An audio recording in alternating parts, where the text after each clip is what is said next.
What's up, everybody? It's the Digital World Podcast. And man, there is an urgency in which I present this information because you can just feel it.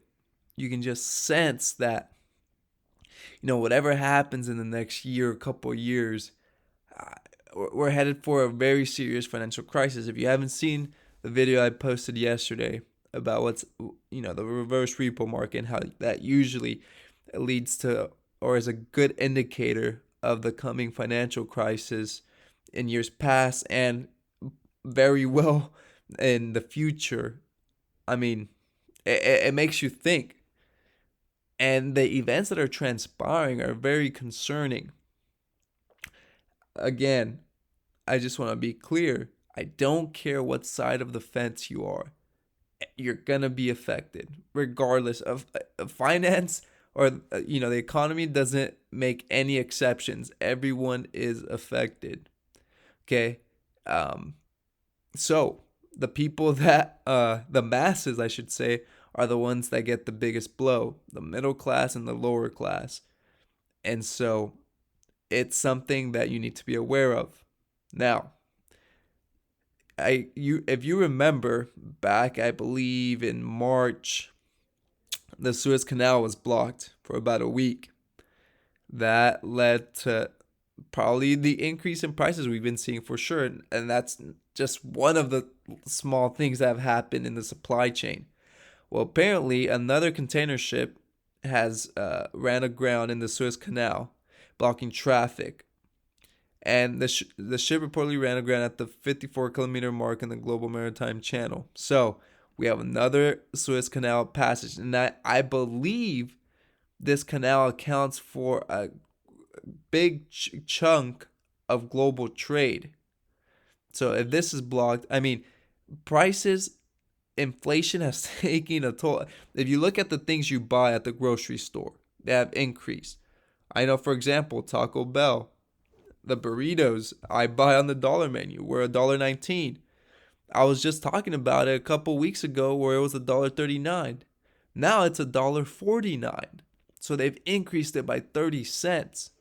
So if you do the math, $1.19, 10% of that is around 12 cents.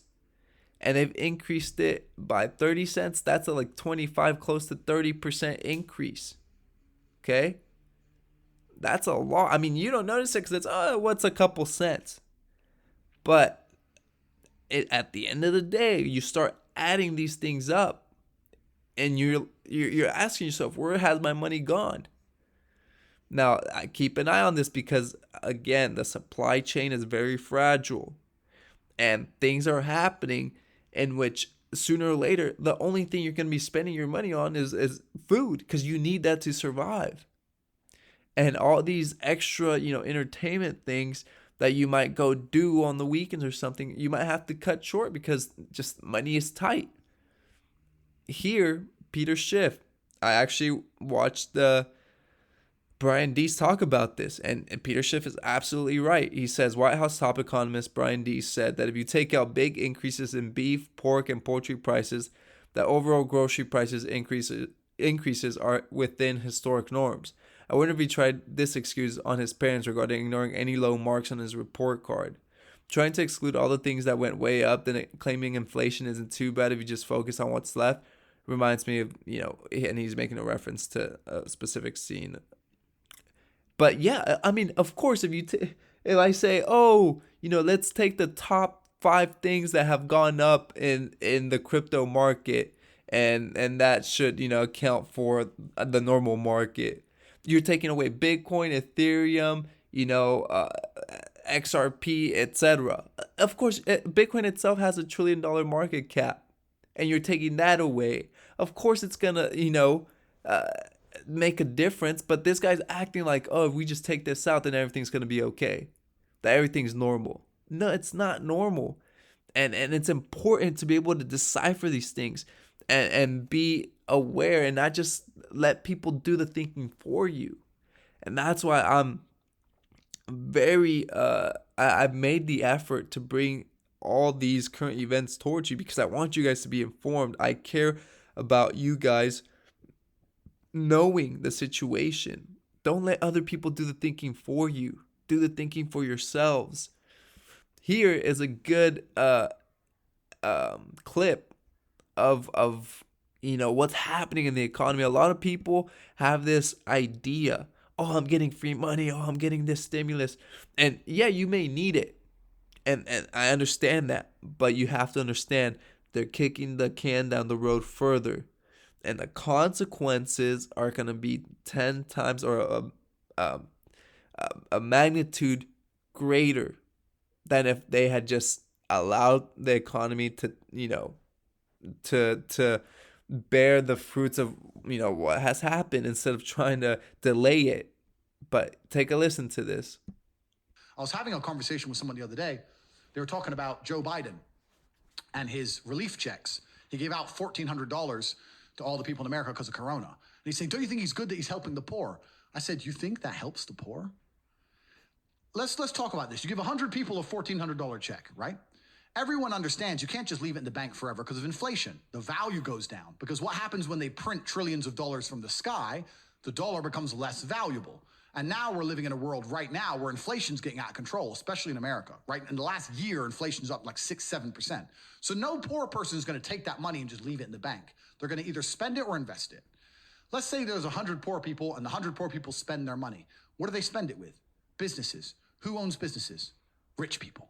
So now each one rich person who owns a business gets 10 poor people's money or 20 poor people's money. Amazon, their stock price went up 30%. Why? Because people are getting stimulus checks and spending it on Amazon. It all went to the rich guy. And then they go, oh yeah, but what about if they invest it? Invest it where? Invest it in the stock market? That increases the stock price. Who owns the company? Rich people. You've made them richer. What if you and all your poor friends, 20 poor friends, it'd be more than 20, 200 poor friends, put all your money in together and bought one house between you?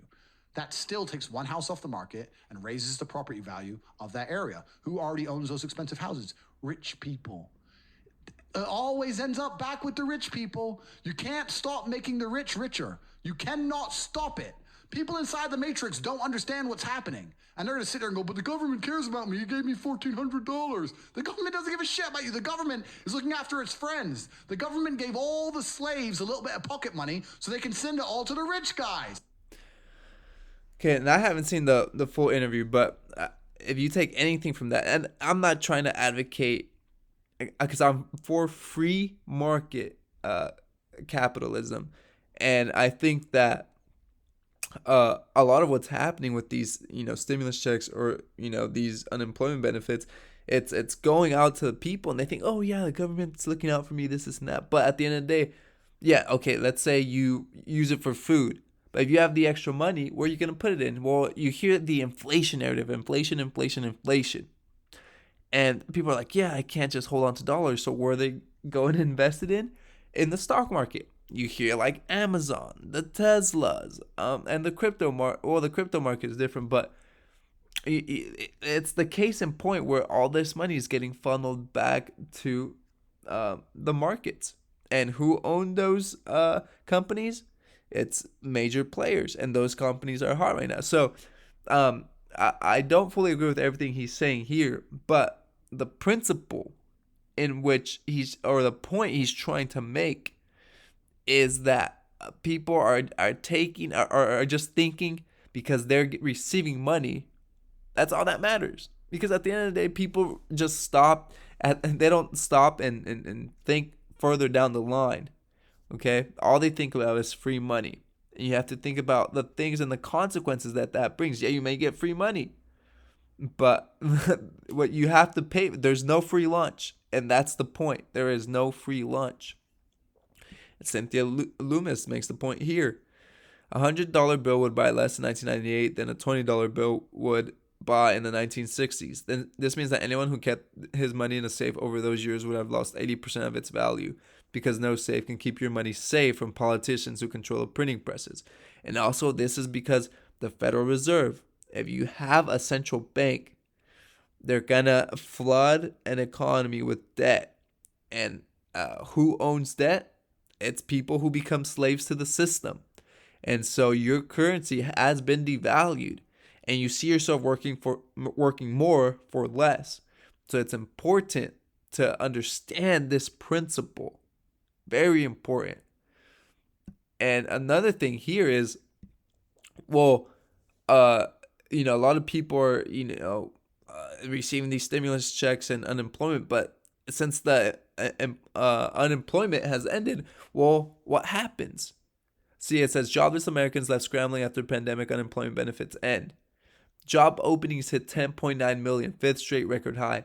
And here is my thing, that if all these businesses that try to stay afloat for so long, they just couldn't, because they couldn't get workers, demand was either low or demand was too high, they couldn't keep up with it, and just they had to close their doors, right? That means there's less jobs on the market. There could have come a point in time when all these businesses are wiped out, and the government just completely stops all this unemployment, which they have been, and but they may continue it. It seems like they can't stop because people will demand it. But if there comes a time where they just stop doing it and all these jobs have been wiped away, that means there's less jobs available to all these unemployed people, and that can create a real serious economic crisis. And so that's something to think about. And I'll end on this note.